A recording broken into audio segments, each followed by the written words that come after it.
What's going on, World Report family? It's your boy C-Dub here. This is the Ball State pre-game show.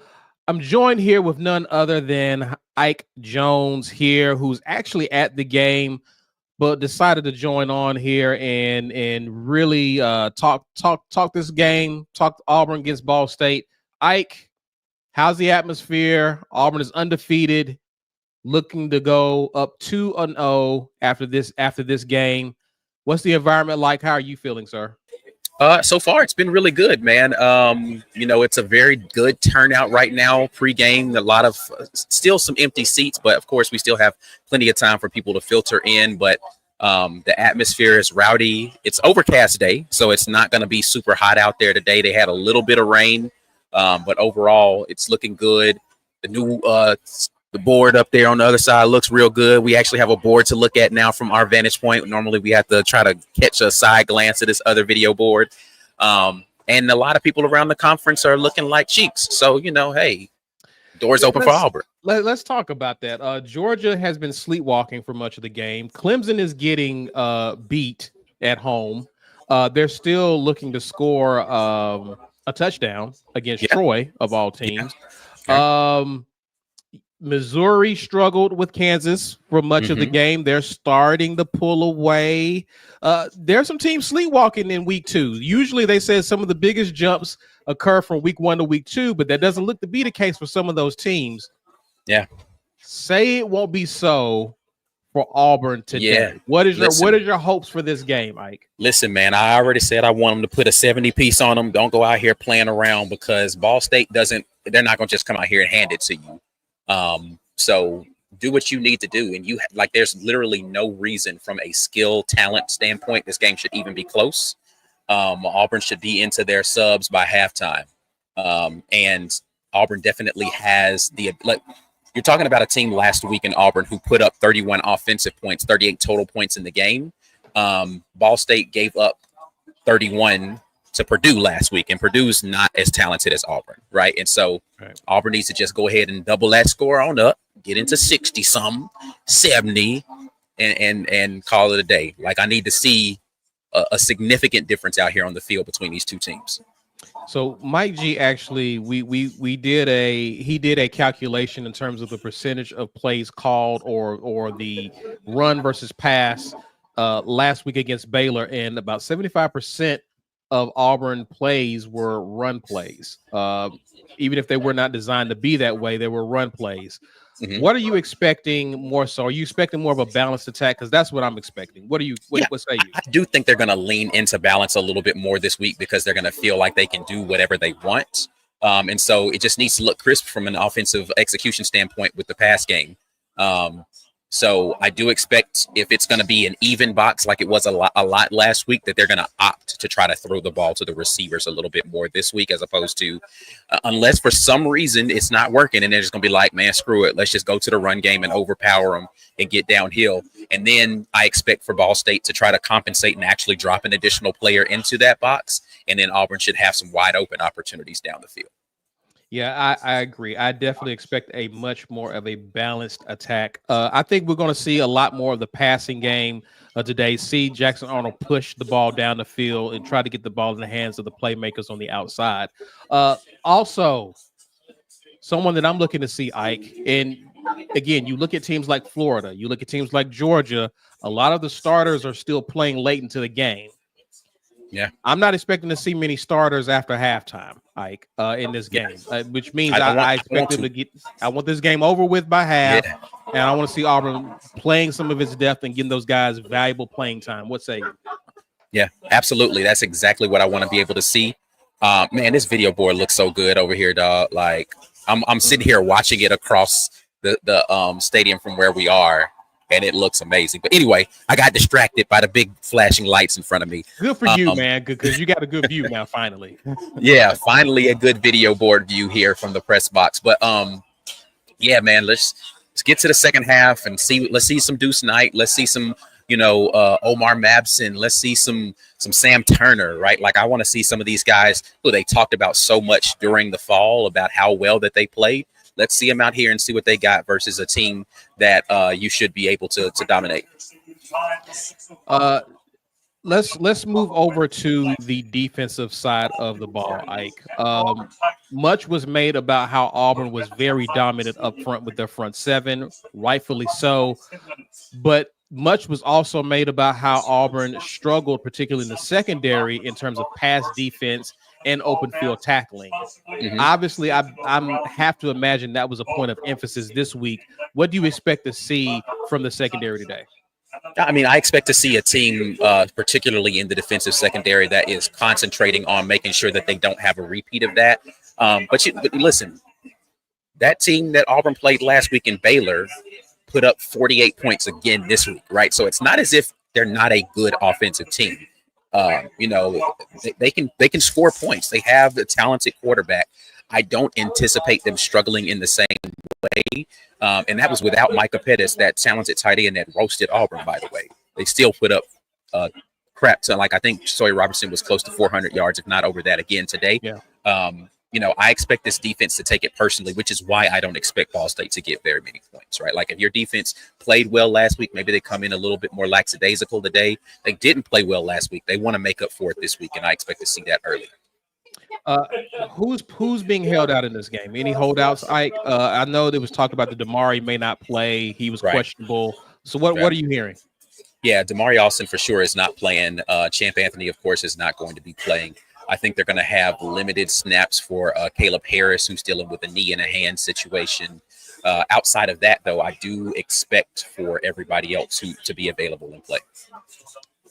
Alex McPherson has been out here in uniform doing reps. So maybe if they don't have to use him, maybe they don't, but like maybe extra points or something like that. But he is out here and suited up today. Yeah, I'm curious to see what they do, how they handle him this week as opposed to last week. Does he get more work done, or is he just solely in there for makeable field goal attempts? So we'll keep a close eye on the special team situation. Do you expect any? We got a kick return, the first kick return for a touchdown in a long time last week. Do you expect any more magic in special teams? We haven't really seen much of a punt return yet this season. What do you expect to see in special teams? Yeah, I actually think Ball State's probably going to kick it away from Auburn as many times as possible. I think that they'd rather take the penalty on the kickoff than give up a big kickoff return. So I don't anticipate another special teams touchdown today. But if they kick it to that young man, then, hey. Right. Vaya con Dios. Absolutely. Well, we're going to get to a score prediction in a minute from both you and I. I think you may have already given your predictions, but we'll rehash that again later on in the show. But this is about you guys. We appreciate you. We got 200 people joining us live for the pregame show. Smash that like button, guys. Help us out in the algorithm. Please interact with us. We appreciate your comments. Definitely hit that like button while you're here. Let's get to our chat, shall we, Ike? Devin21 says, looks like Ole Miss is going to win, but they still broke and ugly. This is a fact, Devin. This is a fact. The second half of that is really all that's necessary to be said. They're still broken ugly. Look, back-to-back years, Kentucky gave this team fits. They look like they're going to win. The young quarterback, Austin Simmons, apparently really smart man. He's already working on a post undergrad degree at the age of 19, but he has thrown interceptions, and he threw 2 today. He threw, I think, 2 last week. So maybe, he can – the books he's really good at, maybe reading defenses, he's not. I don't know. Yeah, he's what you would call pressing. Yeah, if that makes sense. He's definitely pressing so far early in his tenure. But it looks like Ole Miss is going to escape. But it would have been amazing if they had lost that game, because you know how much we love Ole Miss over here. And it would have damaged the whole make sure you go get Lane Kiffin to Alabama thing that's trying to pop up right now. May have already damaged it. Who knows? D-Lev says, I want this game over at the beginning of the second quarter. At the beginning of the second quarter. How many points? How many points do you have to score in the first quarter in order for a game? 21 zip out the gate, and you just like, all right, we're done. For Ball State, 21-0 seems appropriate. I think you can get 3 tutties in the first quarter against Ball State. Again, this is a defense. But to consider the game over, like, yes, you can score that many, but are you like, oh, this game's done? They scored 3 times. Yes, Absolutely. Against Ball State, absolutely. Okay. I don't expect them to have the firepower Auburn faced last week to get them, or at least claw their way back into the game and make it interesting. I will be shocked if Ball State shows something today, something they didn't show last week, right, against a lesser competition. So I think 3 tutties gets Auburn there. We shall see. Derek McClellan says, by the way, Ball is not a state. This is another fact, Derek. Yeah. Appreciate the comment, sir. We agree wholeheartedly. James Barnett says Auburn needs to do what FSU did and have a 40-piece at half so we can see Deuce. Love it. I want to see that. 40-piece at the half. I'm with that. What does Auburn need? I mean, 40, definitely 40 points would do that. But will it take 40, or do you think a nice 35 points? Yeah, I think if you're moving the ball efficiently and you've seen what you needed to see out of your pass game, then yeah, I think 5 touchdowns. Not 5 touchdowns. 5 touchdowns will probably get you where you need to get. Okay. Guys, also drop your scores. I'm going to read some of your scores as well. Drop some of your scores. We want to see what your predictions are as we get ready to give our predictions. James Barnett comes back. Oh, he already gave that comment. Teresa Virgil says, how about those Baylor Bears? Yeah. I'm glad they pulled this one out. Yeah. It was looking bleak there for a minute. They were down by 2 scores with about 8 minutes left in the game, and they got 1 score, got the ball back, got another score to tie it up there at the end, pulled it out in overtime with a missed field goal from the other squad there, allowing them to get the opportunity to get the ball back. SMU, I mean, it's bittersweet, right? Because, everybody loves Rhett Lashley over here in the Auburn sphere, so you want to see him be successful, but you also don't have SMU on your schedule. So I'd rather the team that's on our schedule that we've already beat get the win than Rhett Lashley. So there'll be plenty of opportunities to win over that. Well, I don't know. The ACC is looking pretty top heavy with some teams at the top. So we'll see how that shakes out. The SEC looking real bottom heavy, right? Because struggling today, bro. FSU picked up where they left off last week. And I don't know. Miami has not played, I don't think yet, but yeah, we'll definitely keep an eye out on them. Let's see here. Prince Chuku says Texas A&M looking real. Talk to me about Texas A&M. Did you get a chance to catch Texas A&M? I did not watch that game. I was listening to it on the radio as I drove in this morning to Auburn. But yeah. So from what, because if you guys never get the opportunity to listen to games on the radio, try to listen to the commentation or the commentators from the teams, right? So I was listening to the Texas A&M radio broadcast on Sirius XM, and it's always interesting to hear those people talk about their team during the game. And they were disappointed, honestly, in what they were seeing, particularly in the first half of that game. Defensively, just kind of some undisciplined stuff. Offensively, the pass games has not come together the way that they thought that it would. Marcel Reed is still a dynamic guy with his legs and able to make people be honest. But the run game wasn't as dominant as they wanted it to be. So it's just so interesting to hear them talk about it, because they're going to give you the very fan forward takes. And if they're expressing concern, you're like, okay, yeah.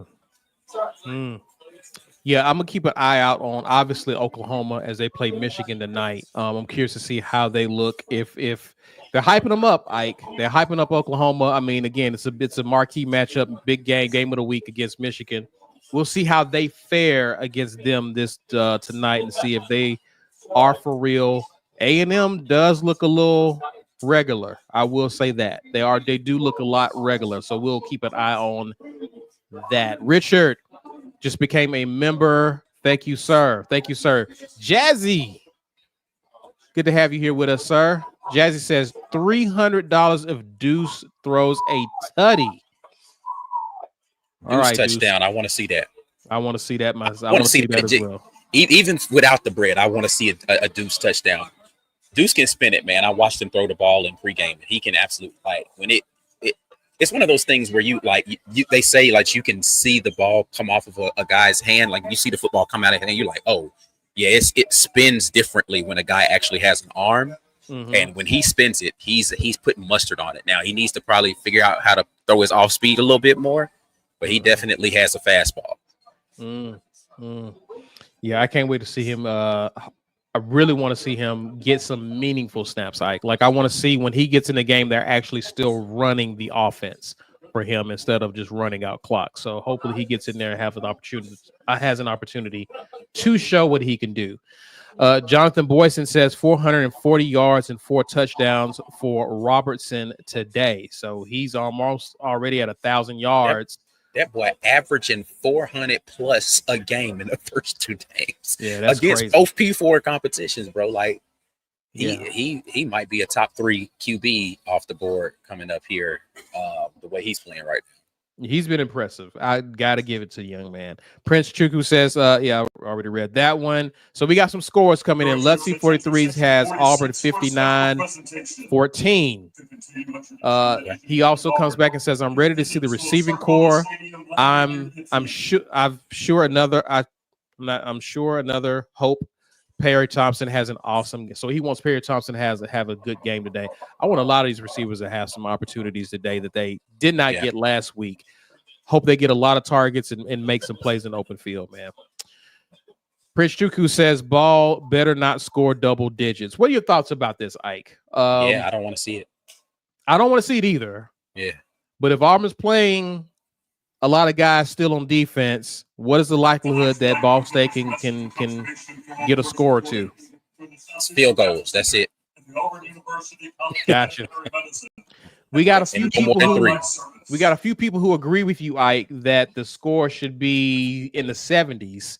So TJP says 70-9 field goals, nothing but field goals, right? Yep. 70-9. James Barnett comes back and says you ain't even getting 9 points, you're getting 6. 70-6 there. Jonathan Boyson has the score's going down. Are we getting close to a shutout? 73-3. Barry Boggs says I am so hyped. He has 66-10.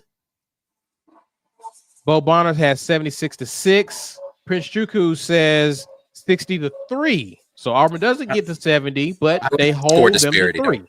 Yeah. Ant has 63-6. Okay. Susan Scales has 56-7. War Eagle has 59-12. Auburn. Too many points. Well, you ain't gonna like this one either. D Lev has 63-13. Too many points. Mike Davis 65-10. Good guys. TK 63-10. Too many points. You see, you get the gist. So in other words, if it's more than 9, it's not too many points. 9 is the top limit of what they need to be giving up. Yeah. Okay. All right. So they can't give up. What about 7? Can they get a touchdown and just score 7? Fine. That's fine. But that's going to be the only score though. So my score in this game is I'm going to go Auburn 63, Ball State 7. Auburn 63, Ball State 7. Yeah, that's what I want to see. I think Deuce Knight. I think we see. My hope is that we see all 3 QBs get in this game. All 3 QBs get some snaps there, and Deuce actually leads a touchdown, preferably throwing. I have a vested interest in that happening. Thanks, Jazzy. But we'll see what happens. We'll see what happens with this team. Another thing I want to see, Ike, is I don't want to see anyone get injured. Injury free. Like, let's just go and walk through them. Everybody gets out of this game fully healthy, get to next week, do the same thing. Yeah. Any other thoughts on this game or anything that we haven't discussed that's been on your mind about this matchup, Ike? Listen, I think this is despite the talent disparity between these two teams, that this is going to be a good test for Auburn tackling in space because of the way in which Ball State has a spread type of offense again. They've got a mobile quarterback that's going to allow you to figure out whether or not you can, get a mobile quarterback corralled. So your pass rush is going to be tested in that way. So there are definite things that you need to be able to watch out for if you're an Auburn defender. But yeah, I think the big thing for me is let me see the defense be disciplined and let me see the offense show some variety this week. Where it's listen, if they run for 600 yards, I'm still not going to be mad. I'm not going to be one of those people like, well, I don't know if we can throw the ball. Well, if we can run on anybody, it doesn't really matter. But I would like to see them attempt some passes this week just so that you can show teams that, like, dang, maybe we do have to play this honest and not just drop the guys into the box. Right.